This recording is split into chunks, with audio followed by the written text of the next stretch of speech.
aimerait savoir qui vous êtes et ensuite on va rentrer dans les détails au sujet de votre parcours jusqu'au point où vous vous trouvez actuellement. Je m'appelle Mohamed Omar et puis je suis ingénieur agronome de formation. J'ai travaillé à l'ONG Dahari depuis 2016 jusqu'en 2024. Donc là actuellement je me suis investi sur une coopérative qui s'appelle FEPEAD et qui travaille un peu dans l'agroécologie et dans la valorisation des déchets actuels.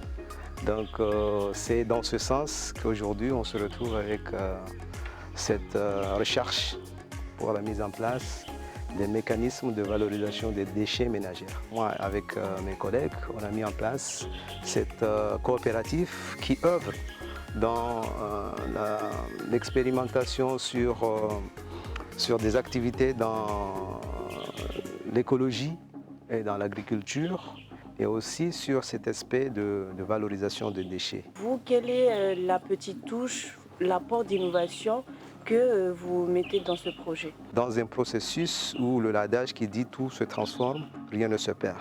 Donc c'est dans ce sens que nous avons mis ce processus qui essaye de résoudre ce problème de déchets qui se fait en deux phases. Il y a les déchets plastiques et puis les déchets biodégradables. Donc on essaie de trouver une solution qui nous permettra dans un premier temps d'aider les agriculteurs pour la production des engrais bio et puis dans un second temps de faciliter surtout les routes secondaires qui sont aujourd'hui, aujourd'hui les communautés travaillent dans ce sens, donc qui va nous permettre de régler le problème de gestion des déchets plastiques tout en transformant des pavés qui permettra par la suite d'accompagner ce processus de mise en place des routes secondaires pour les communautés. Pourquoi avoir choisi la gestion des déchets parmi vos projets? La première activité que nous avons mis en place, c'est l'élevage des poulets. Et puis nous avons vu les déchets qui sortent de l'élevage, ça a plusieurs usages. Et nous voyons de façon régulière les commandes qui viennent des producteurs. Des commandes sur la fiente, des commandes sur les engrais bio. Donc on a réfléchi et puis on a dit non, écoute, c'est de là que l'idée est venue. Écoute, franchement les problèmes de déchets ménagers, problèmes de déchets des entreprises, c'est une question qu'il faudra qu'on trouve une solution en regardant aussi le besoin au niveau des agriculteurs. Mais la question des plastiques, c'est un autre cas. Mais ça, c'est surtout le cas qui nous avait interpellés au départ. On voit qu'il y a un problème de chômage qui est là. Et ce processus, ça permet non seulement d'innover, mais créer aussi des revenus qui permettra de régler aussi un autre problème. On a commencé cette expérience, cette aventure en partant de nulle part. En termes de matériel, on est parti avec les moyens de bord. Donc, mais on connaît le processus, on sait là où on veut aller, mais on ne se décourage pas parce qu'on se dit petit à petit, l'oiseau fait son nid. Et donc, partant de ce petit matériel, on a pu arriver à déjà produire un prototype de pavé plastique. Et ça nous donne beaucoup de courage parce qu'on sait qu'on a beaucoup à parcourir. Avec l'expérimentation, on va essayer d'améliorer. On fait des recherches et puis, Inch'Allah, on espère aboutir à quelque chose de meilleur qui va encore être un exemple. Et justement, en matière d'amélioration, est-ce que vous pouvez me donner quelques idées concrètes d'amélioration que vous allez apporter? Alors là, déjà, par exemple, avec l'expérience qu'on a fait, quand on a fait fondre les plastiques, voilà. On a vu que si on arrive à trouver un broyeur, ça va faciliter la tâche parce que ça nous permet de broyer d'abord les plastiques et ça va nous permettre déjà de limiter le travail et puis après les faire fondre dans le fondeur. Donc là, maintenant qu'on a fait l'expérience, notre première idée c'est de faire le nécessaire pour trouver un broyeur, pour pouvoir limiter le travail et le processus pour que ça puisse être encore plus facile parce que quand ça devient lourd, ça peut décourager à un certain moment. Donc c'est ça qui nous a interpellés et que nous espérons avec ça pouvoir non seulement permettre de faire à grande échelle, une production à grande échelle, mais sans beaucoup de travail, mais petit à petit mécaniser le processus. D'accord. Le pavé, il est assez solide, il est bon. Ouais, il est assez solide. Je peux te faire un exemple, hein. Je te le fais tomber par terre et tu vois, ça se casse pas. Donc c'est un exemple qui dit que quand même avec du plastique, on a du dur. C'est beaucoup plus dur que du ciment.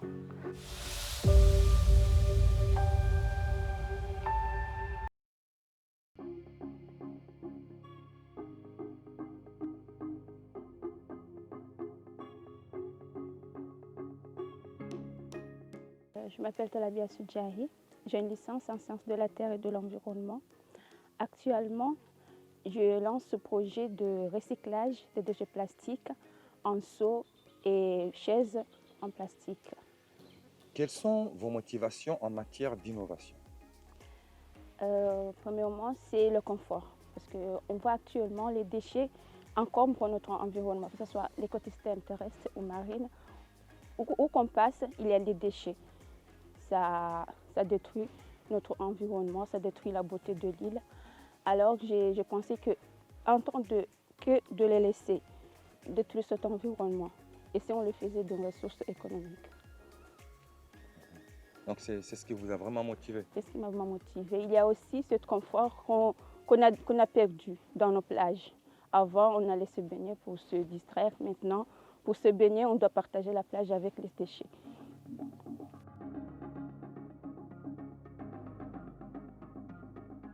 Qu'est-ce qui a déclenché cette idée dans votre esprit? Cette idée m'est venue du fait que 100% des seaux en plastique et des chaises sont importés de l'extérieur.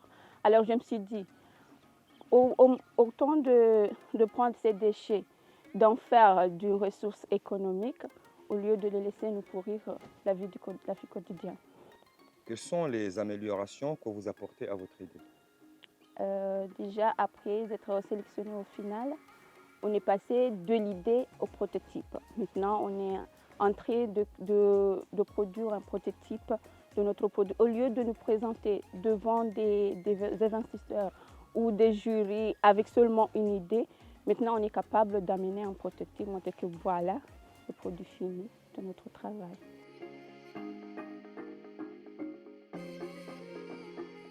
C'est quoi ce prototype-là? Ce prototype, ça sera un seau en plastique qu'on peut utiliser à la maison, dans tous les travaux. Et quelles difficultés rencontrez-vous? Actuellement, les difficultés, c'est au niveau financier et surtout de trouver le partenariat. Parce que pour que ce projet arrive vraiment à apporter de bons résultats, il faut qu'il y ait la collaboration de la communauté locale et aussi des associations. C'est ce qu'on est actuellement en train de faire. On est en train de répertorier tout parce pour la première année, on va travailler dans la région de Bambao. On est en train de répertorier les villages, les villes et les villages pour voir comment, dans certaines villes, on a trouvé que c'est la municipalité qui s'occupe du triage des déchets ou de collecte des déchets. Dans d'autres, ils ont des associations. Donc maintenant, on est en train de créer des partenariats, de voir comment on peut travailler avec eux, parce que ce sont eux qui vont vraiment structurer cette chaîne de collecte.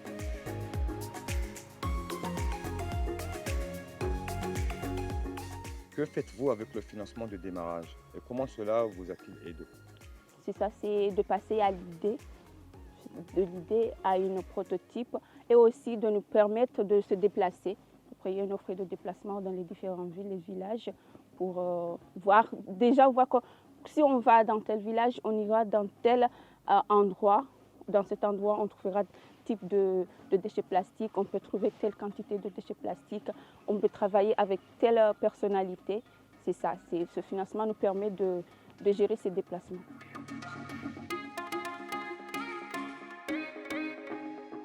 Comment vous allez faire avec le voisinage, le bruit et le plastique? Tu sais, c'est un peu dangereux, tout le monde a peur de ces déchets plastiques.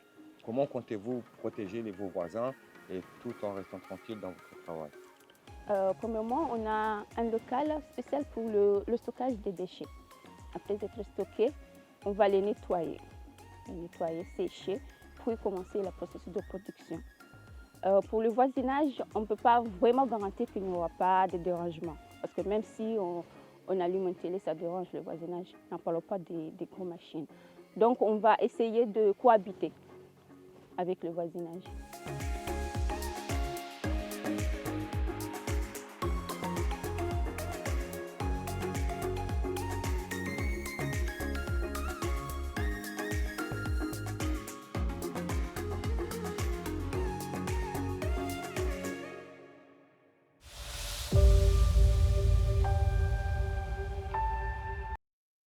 Je suis comme toutes les jeunes femmes, je passe mon plus grand temps à la cuisine. Donc, quelquefois, on fait des mélanges, on arrive à des choses qui se mangent, parfois non. Et c'est à partir de là que j'ai développé l'idée de cette petite entreprise, entre guillemets. Quelles sont vos motivations en matière d'innovation? Cette idée m'est venue pendant le Covid. Quand j'étais à l'extérieur pour ma formation, j'étais dans un pays où les gens consommaient beaucoup de pain. Mais en même temps, si vous vous rappelez, pendant le Covid, on avait beaucoup de stock à la maison parce qu'on n'avait pas le droit de sortir tout le temps. Donc les gens avaient fait beaucoup de stock et il se trouve qu'on avait beaucoup de pain à la maison. Donc l'idée m'est venue avec ce pain, j'ai commencé à faire des recherches sur Internet et c'est là que je suis tombée sur des idées de boulangerie, mais qui existent en Europe, qui proposaient justement une idée similaire de réutiliser leurs invendus de pain, des pains qu'ils produisaient directement dans leur boulangerie pour faire d'autres produits le lendemain. Donc moi, je me suis posé la question, est-ce qu'avec mon petit matériel de chez moi, mon petit matériel électroménager, est-ce que moi, je pourrais faire quelque chose de mangeable? Et c'est là que je me suis appliquée, que j'ai fait quelques recettes et ça a marché. Il faut préciser, ce n'est pas du pain moisi parce qu'il y a une différence. Le pain moisi, c'est quand tu laisses le pain et il y a des petits champignons qui poussent, là tu ne peux pas le réutiliser. Mais un pain que tu achètes aujourd'hui, que tu n'as pas consommé, tu le laisses jusqu'au lendemain, deuxième jour, troisième jour, quand il n'est pas moisi, tu peux faire autre chose avec. Quelles sont les améliorations que vous apportez à votre idée?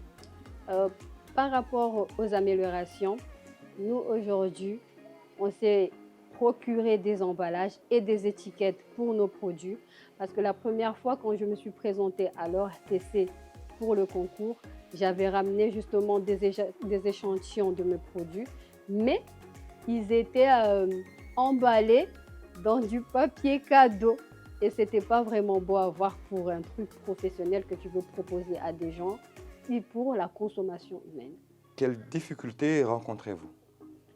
En ce moment, la difficulté que je rencontre, comme je n'ai pas encore ma propre boulangerie qui produit mes propres pains pour récupérer les restes, pour aller expliquer à d'autres boulangeries de me donner ces pains du lendemain surtout, parce que c'est un peu difficile, parce que les boulangeries, ils ont l'habitude de donner les pains.